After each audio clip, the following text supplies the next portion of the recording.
ko sa national budget natin. Mainit na ang tanong, bakit may blanks sa national budget? We are operating on an unconstitutional budget. Anong nangyari? Nagkaroon ng extraordinary rendition kay dating Pangulong Rodrigo Duterte.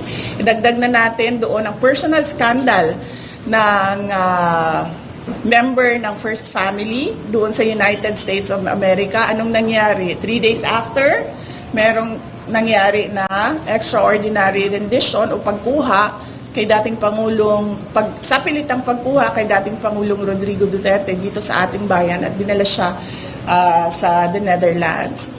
Noong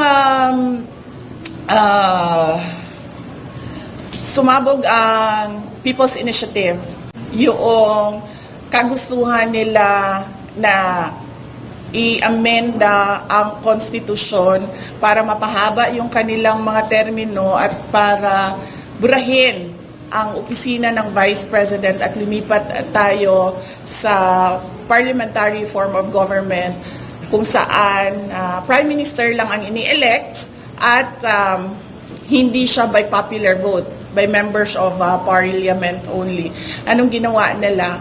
Nag-file sila ng impeachment dahil mainit na yung mga tao doon